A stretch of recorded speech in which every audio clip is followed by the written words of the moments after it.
Greetings, everybody. Welcome back to my channel. It's Mr. Graves at your service. And, today I want to just share a story, old story. So I was working at this certain company, right? I won't say what company I was working at, but going into this job, I really really wanted to be a part of this company. You know, from the outside looking in, it was a good company, well-known brand that I wanted to be a part of. And so going into this company, I was working part-time, of course, because at the time that's all what they was offering. And I had an ambition to, to move up in this company. That was always my goal. That's my goal in life, period. It's a professional environment as well. And so walking in this company, I always have an open mind. Anything that I deal with, I have an open mind moving into it. And also from previous jobs, I was always told to take everything with a grain of salt, you know, mainly meaning like don't take things personal. That's how I perceived it in life. And so one day working in this company, I'm late. I'm in my 20s, early 20s, and I'm late. I'm running late, should I say. Woke up late. You know how it is when you're young. You wake up late and it's a rush, and you flying and moving fast. And so during this time also too, I'm also transitioning in my life from that baggy era where we wore clothes that was too big, not our size, to more of fitting clothing to match my environment that I'm in.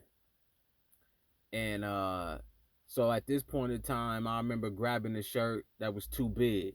You know what I'm saying? What I mean by too big, it was like a double XL or XL tall, just too big for the work environment that I was in. But I grabbed this shirt anyway. It was clean. My other clothes was dirty. You know what I'm saying? So I grabbed this shirt and I went to work. Now my jeans wasn't baggy. I've been stopped wearing baggy jeans. You know what I'm saying? By then.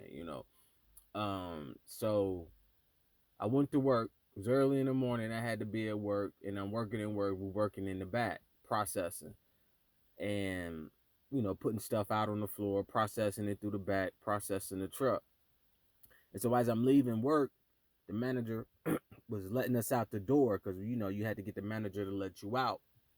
And I'm leaving. The manager was holding the door open, and he stopped me and he said, he said something else, but I remember at the end, I can't remember what he said before, but I remember at the end, he told me, he said, that's tacky. Talking about the way I was dressed. He said, that's tacky. And he said something else, and I just told him, like, I didn't have any, all my clothes was dirty, so I just grabbed this to put it on, you know what I'm saying? And I left. Now, a normal individual or a regular individual probably would have got upset, been in their feelings, oh, how could you say this about me, blah, blah, blah, blah, blah. But see, not me. I took that as, one, he see potential in me. Two, he's correcting me. So anytime somebody's going out their way, because he didn't have to say anything to me. He could have just judged me off top. But anytime someone is going out their way to say something to you, take heed of it, because to me that he's seen potential of me. And then in the midst, now this was a Caucasian male too. He said I was tacky. You know what I'm saying? The way I was dressed at that moment was tacky because the shirt was too big. You know what I'm saying? I get it. I understand that. You know, but I just took that as he sees something in me, and then two, he went out his way to tell me because he didn't have to say anything.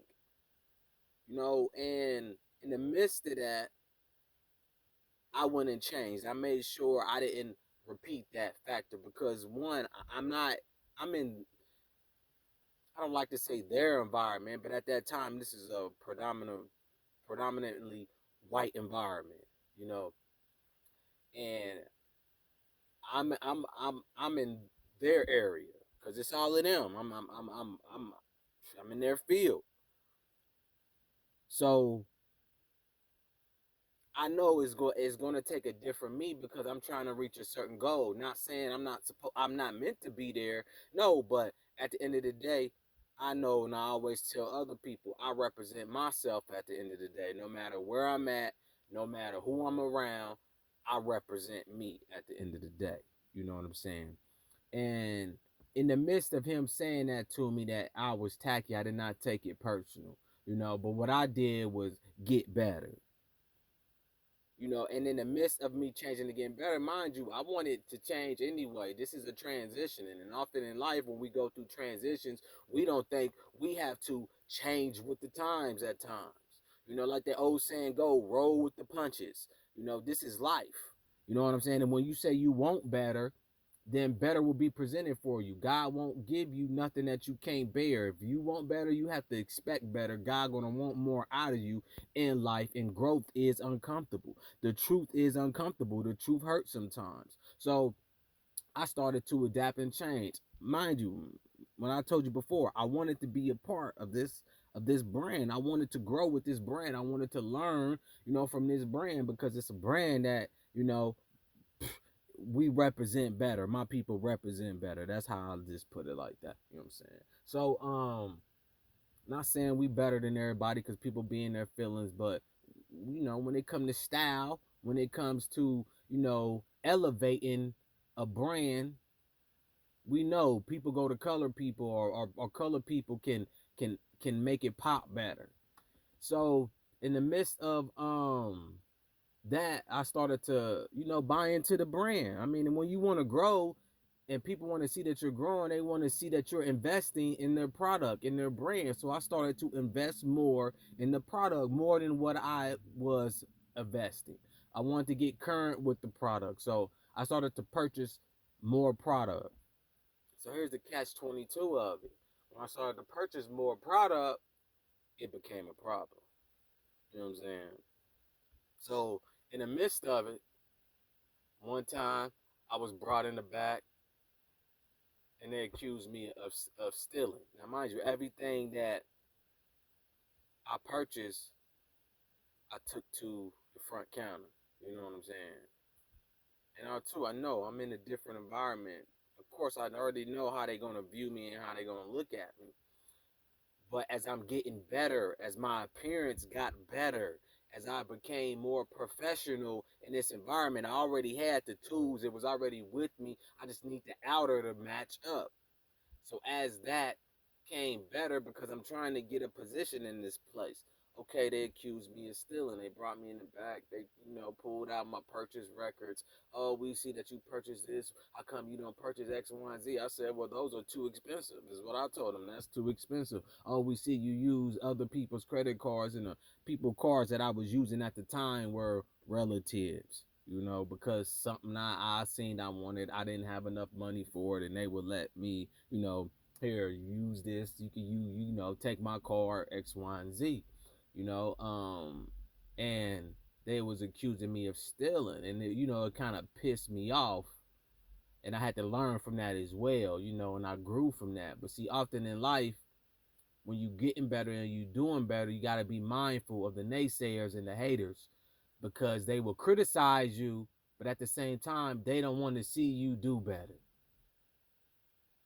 They will say everything when you point out somebody's flaws. Oh, you're judgmental, you're this and that, X, Y, and Z, but yet they will not do better. They will not get better. They will not try to present themselves better. They will not try to change anything, because they want everybody to accept their ways, their low vibrating ways. You know, oh, you want to sit out in dirt every day, but you want somebody to come sit in dirt with you when people are telling you, no, we don't sit in dirt.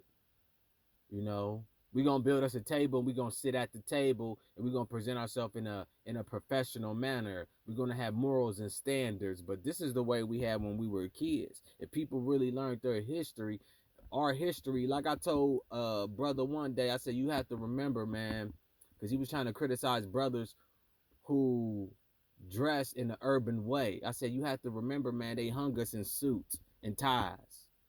So it don't really matter what you have on, you know.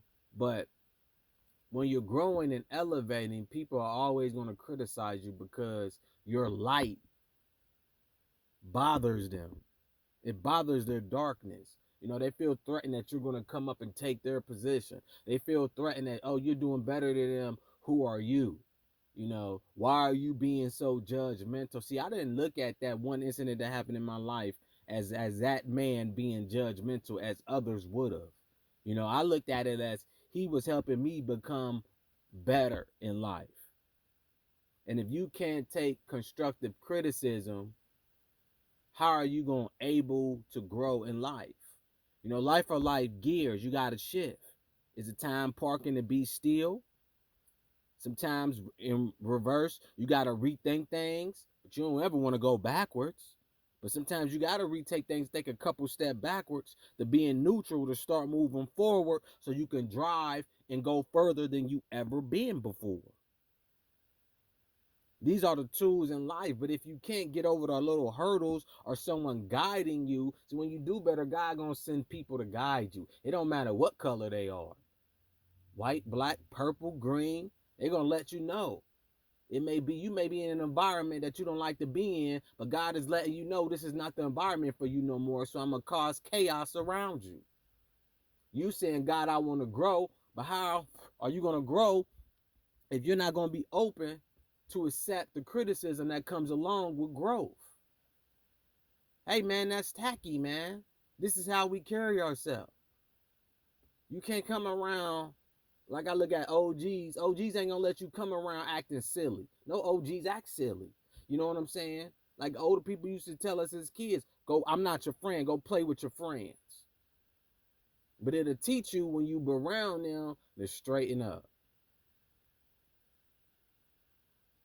You don't want to say, hey, I want to change life. I want to start getting healthy. And you want to start working out. But then when the guys in the gym is pushing you, you want to say, hey, man, this is too much. This is too much. They're going to look at you like, well, man, go work out somewhere else then.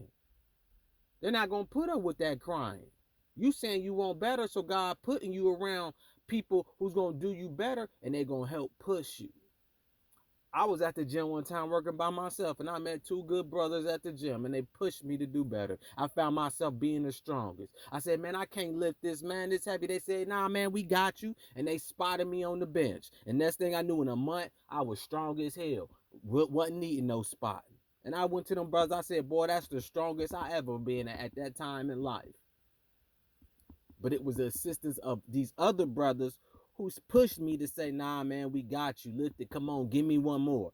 Come on. I was sore in the mug, boy. But you know what? It felt good. To have someone there helping you along the way felt good. Spotting you in life, it felt good. See, often, you know what I'm saying, we always want to cry because the truth is tastes bitter. But in life, you got to take the bitter with the sweet in order to grow. What am I supposed to learn from this? How am I asking God for something, but I want to cry about every lesson that's teaching me to do better? How am I going to do better if I don't face some trials and tribulations along the path to know that I can overcome this? Because I did went to grow and become a supervisor at that job. I was presented, hey, you could train managers, even though they didn't want to make me a manager. And the very people that was accusing me of stealing, guess what? They were caught stealing from the company, not me.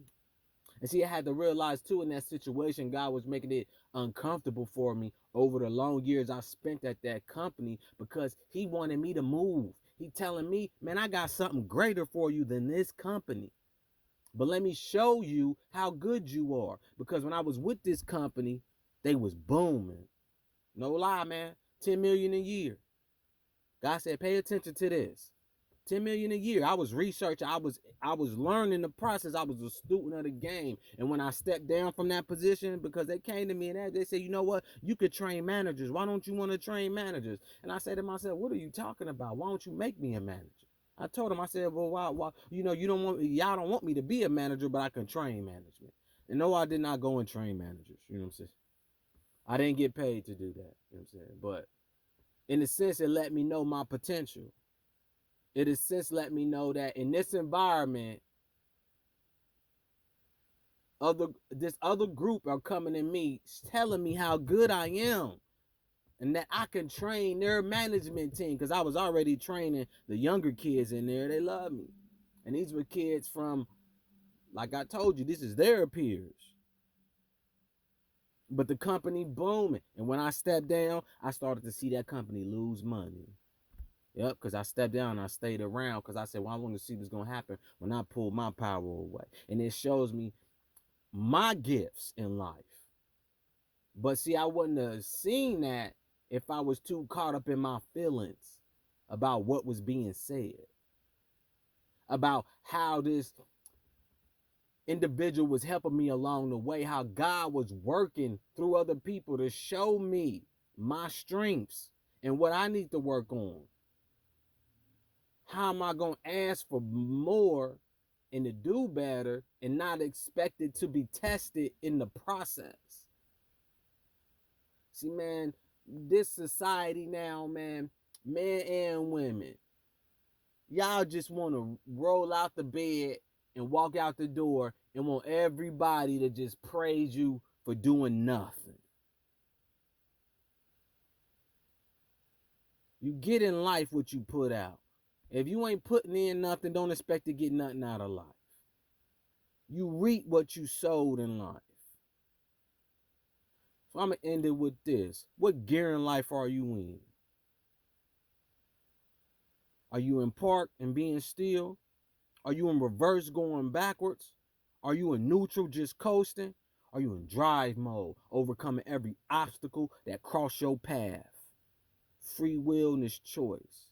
Cry all you want, but you be gonna be find yourself crying by yourself at the end of the day.